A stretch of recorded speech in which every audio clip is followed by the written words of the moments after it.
So hello everyone. Thank you for joining in.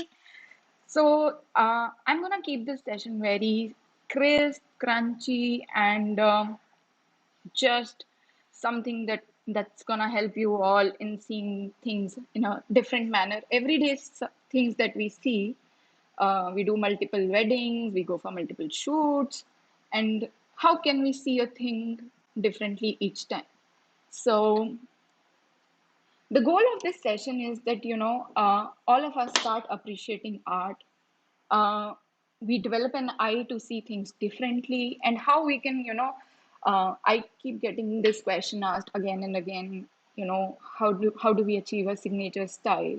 So this, you know applying this thought process can actually bring more of you into your work, and how to stand out from the crowd, because there's so many wedding photographers these days. So how to make your mark? So those are the goals for this session. So often we confuse the word inspiration to as to something that has been copied. But what inspiration really means is the process of being mentally stimulated to do or feel something, especially to do something creative. It's a term that's very loosely used, but if it is copy in a sense, copy of an idea, but with a touch of you, with your stroke of art into it. So how can we, like, get inspired? How can we take inspiration from different stuff? We are so visually stimulated that the first thing that we see in the morning is our phone, our Instagram feed. The last thing at night that we see is our phone. So visually, we guys are very stimulated at this point of time.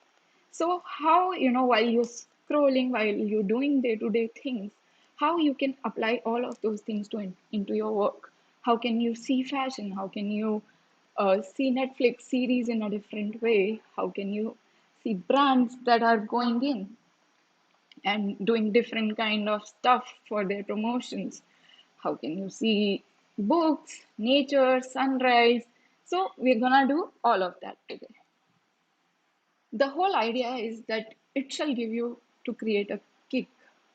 Does it, any object, any scene, does it give you to create something? That if yes, then inspiration has done its job. So what we all can learn when we see a thing, it can be an image, it can be an illustration, it can be a bed sheet, anything which we can see from our eyes. What we can learn from it? We can learn the use of light, we can learn the composition and framing, colors, mood, sense of place, details, body language, and the usage of space.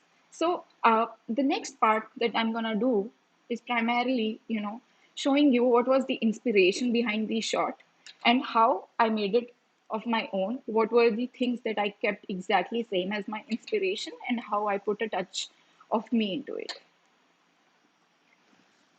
So, yes, the first example that we're gonna take is a chair.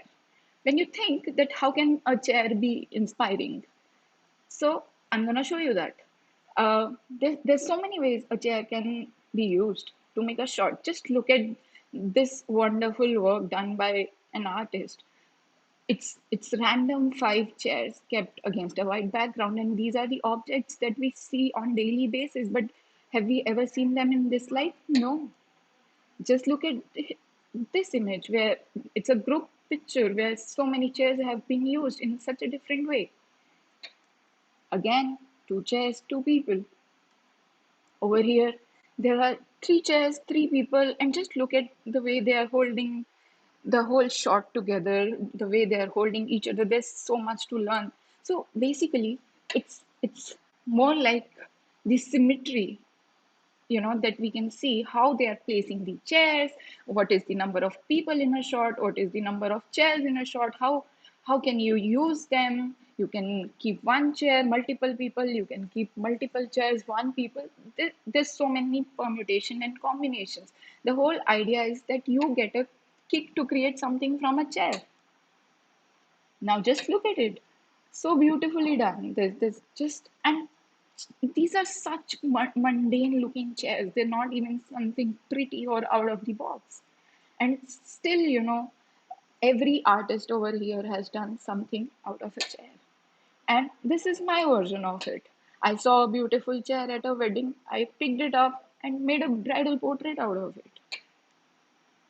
Again, it can be other way around also. Sometimes, you know, you don't have anything you're just in a room, in a hotel room, and you just go like, what do I create here? In that sense, it can go, it's like, you you shall know, okay, what's present in that room. There's a bed, there's a lamp, there's a sofa. So how do I do it? So over here, my inspiration was this image on the left, and I tried to do something which you can see on the right side of it. Again, it's a very simple shot which I had kept it with me, and I had saved it because I loved the pose. It's of a fashion model, of course. But what you see on the right is that I made my bride do it.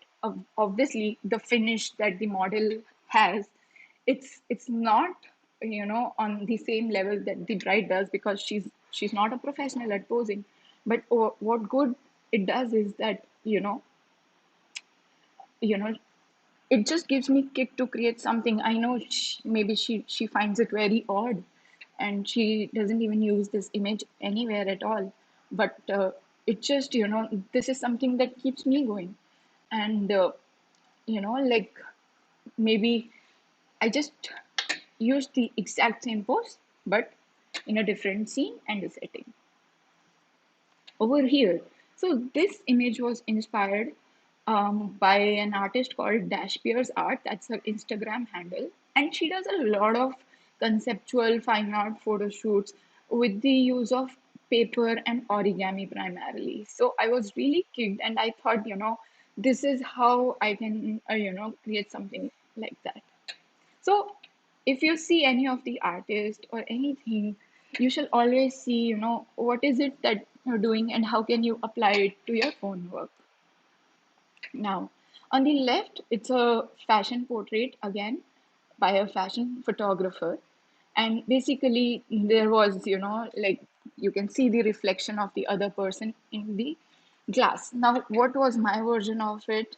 That in the left, there are both who are the females, there are hats, but on the right, there are no hats. Uh, on the left, there's a mirror, but it's in rectangular shape, and the person is holding in front of you. But in the image that is on the right, I have done it a version of me. I've tried to use the similar technique. There's a reflection of the women on the mirror, but again, it is behind the subject, the person, the shadow, and it's not an exact replica. So this is what inspiration is. It's not that you just create a copy, but you pick the idea and then try to do something with it. Now, the past few slides that were there, those were primarily of the photographs. Photographs, being photographers, we use a lot of photos to get inspired. But now, this particular image, it's a basically when you listen to your songs on Apple Music, Spotify, you see an album cover. So this is from one of the album covers, and I really liked it. How it was a very simple portrait, and then there was this uh, graphic element to it, and I tried doing the same, not exactly, but using that idea. I created a couple shot and then did the same in the Photoshop. Now this is very interesting. I really loved this image, but for some reason, I couldn't imagine a couple holding Indian flags on the beach. I thought it would look funny, and how can we do something like that? You know, it was an image which just gave a very like a feeling of freedom, happiness, both of them enjoying together.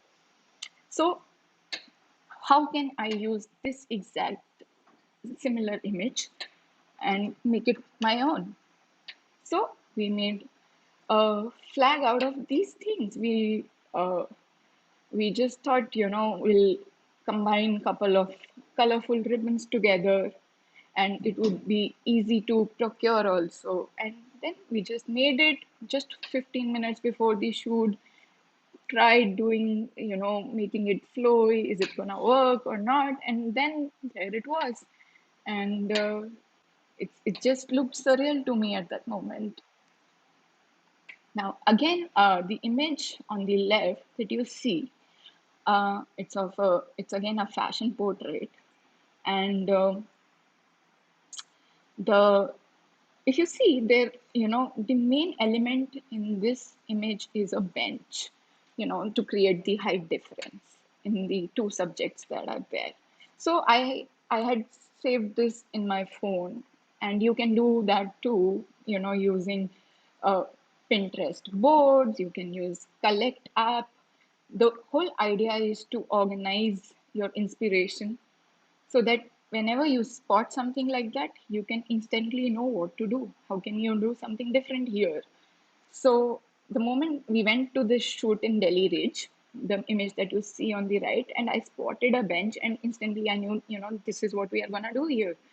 And then, how I made it a bit of my own is just by, there are two girls here, I have a boy and a girl, it's a bit different. And then I just made them hold the hands to, maybe add some chemistry to it.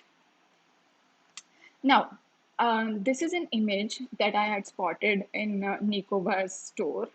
Nicobar is a brand which is into clothes and household decor.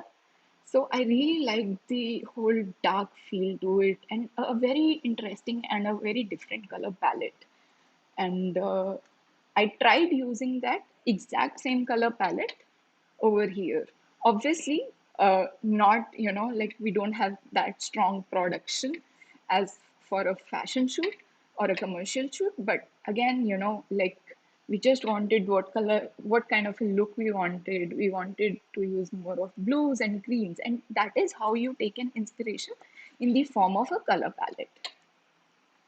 Again, this is a very old vintage portrait, and I really, an inspiration that I can take is the pose, the color tones, the styling. So this inspired me to edit this image in a color tone like this.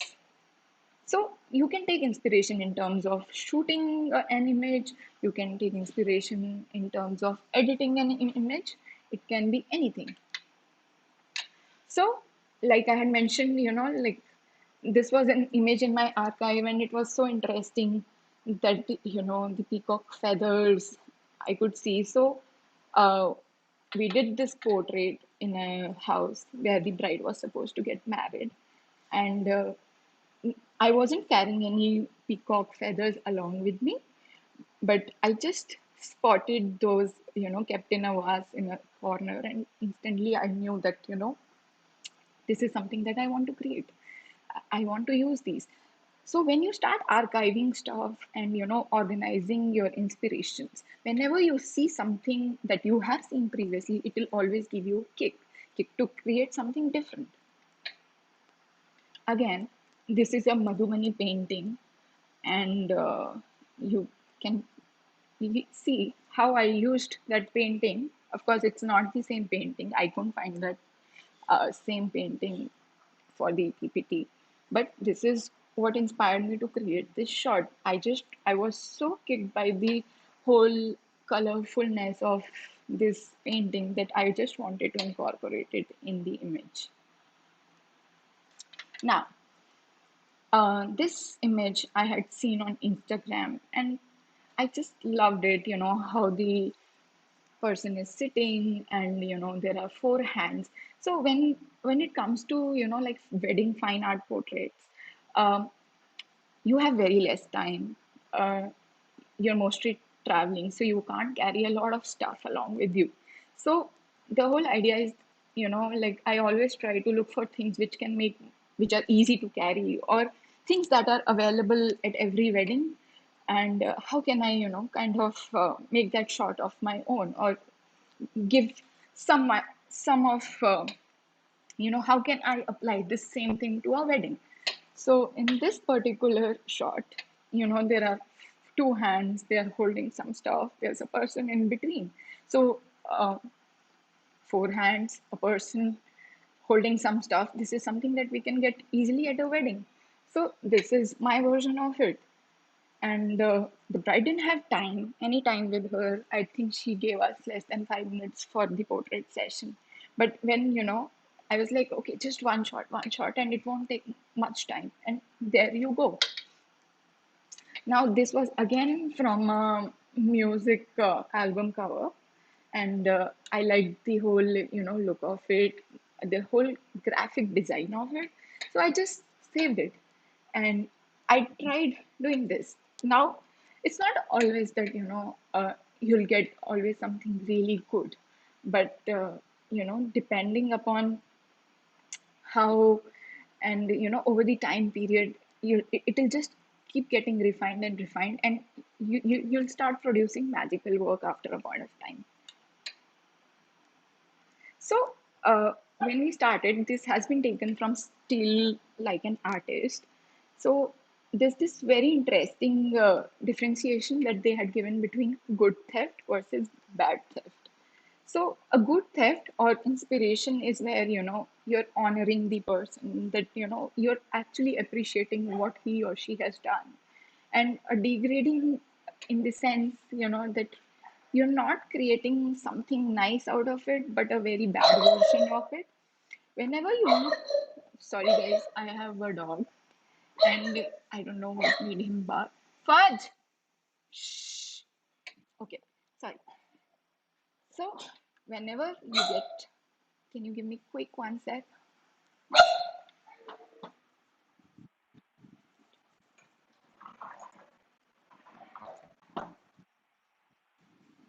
Sorry. Okay. So, whenever you get inspired or are in totally awe of an image or anything that is visually, like inspiring, you shall always try to study it in the sense of how the space has been used, how, what kind of posing is there, what is the color palette that has been there, why, what makes it interesting.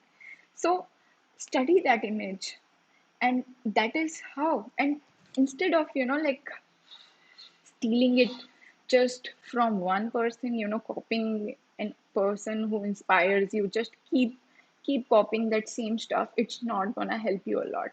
You'll be always called a copy. But if you're stealing from different sources, and like if you like certain, you're mixing three or four concepts or two or three concepts, then that is what it's gonna make a new product. And if you're of course, if you're copying something straightforward, like that is called plagiarizing. But if you're, kind of making some improvisation to it, some transformation, some remix of yours, like how I'd shown that there was always an element which was done differently in the previous slides. So there is, this is a thing, it shouldn't, whatever you're trying to do, it shouldn't come under bad theft. Now this has been, and the next following slides is just where I'm going to leave you that how you can find inspiration. You can look for paintings, and there are so beautiful poses in those paintings. Whenever you're passing through a market, you can always see, how beautifully these mannequins are placed, and this can be a posture for your images. This is from a magazine, and this is a campaign from Hermes. And I just loved the way, the look at the color contrast that is there. There's green, there's orange, and how they, just as an element, which is their product, has been used so beautifully. So, how can you do something like that? With a couple or any portrait that you're doing, how can you do? You can probably choose a different color palette. You can probably choose a different design of the scarf, but the idea is, that inspiration or the element that gives you a kick over here is probably the scarf. So you can always take a scarf and do so much with it. And then mixing different graphic ideas, learning a bit of Photoshop, and then doing anything that you want to do. Always, when I'm seeing this image, the only thing that I need to create on is a portrait of the person.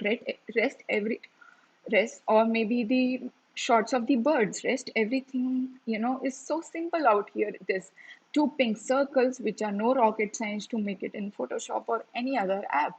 There's a flower graphic, which is very simple, a sketch. I think all of us can do it. And the whole idea is that you guys use these ideas and try to make something really different, really catchy. Uh, the inspiration can come from the illustrations also. Now, in this, obviously, what I can learn over here is the sense of space, or the angle from which the photo has been taken. It's a top shot, slight, not exactly top, but taken at a elevation, and it's a very different angle. And like when we are shooting, we always try to be just right in the front of the couple, try to show them as much as possible. But there are times when you want to do something different.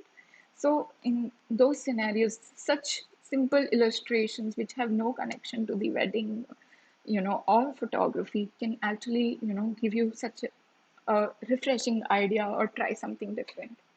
And over here again, there's an illustration on the right side, which is basically, a mix of illustration and what you can do, how to create the image on the right if you want to create this illustration as an image.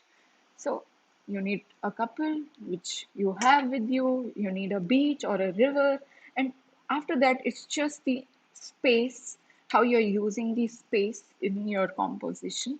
And then you can kind of sketch it in Photoshop later on. And it is no, it can be, obviously, you won't be able to sketch it exactly like this, but you can sketch it in any way that is your style to it, your touch to it. And on the left, like you can see there are water balls and there's this model. So you can kind of, why can't you use this whole image as an inspiration to your work? You can use water balls with different things. You can see there is no other color present in the whole frame. There's just whites and the water bowls. So,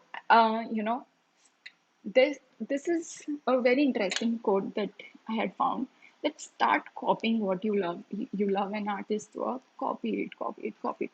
And but obviously copy it with your own touch to it, and not just a blatant copy. And at the end of the copy, you'll find yourself. So when you research so much, you're finding different kind of inspirations, you're organizing stuff, you learn a lot subconsciously. So that's the whole idea. And photography is everything else apart from your camera, because I would say, everybody knows what is a good camera these days. Everybody wants to buy, nobody wants to buy a bad camera anymore.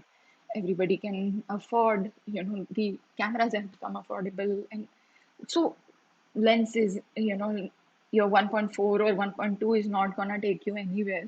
So now what is gonna take your work to next level is the research that you do, is the things that you see every day, and you spend so much time studying them. That's what gives you a higher ground above the everyone else in the industry. So, style has no formula, but it has a secret key. And it's the extension of your personality. You know, even when we are researching or, putting everything, if you see a certain image, you put it in your archive or your folder, you're gonna pick only the stuff that you like. So over there, it is your personality which is gonna attract you to a certain kind of work. So when you're even, like collating them from different places, it's your taste. And when you're gonna recreate them in a different way, that's what makes you you. And it is a way of life. It's not that, one day you're like that, oh, I want to do artsy work. It is a lot of there's a lot of like creative research that goes behind it. Are your what are you just following everyone on Instagram, or are you even looking, uh, away from Instagram and different sources where you can find visuals? And you will need a lot of curiosity, kindness, stamina, and of course a willingness to look stupid, because it's not that somebody has put so much effort into an image and it looks perfectly, and then you know uh, in the beginning you just try to do the same thing and you're like, what shit this looks like. So obviously everything is gonna come, but when you practice a lot. And inspiration exists. I've shown you so many inspirations behind the images that I have made, and those are available for all of you. It's not that I found it from some secret book. Those are all over the internet from different places, but it has to find you working. So if you're just collecting and not doing anything, it doesn't solve any purpose. Thank you. I hope you enjoyed the session. Let me know, if you liked it or if you didn't like it. And thank you. See you soon. Bye.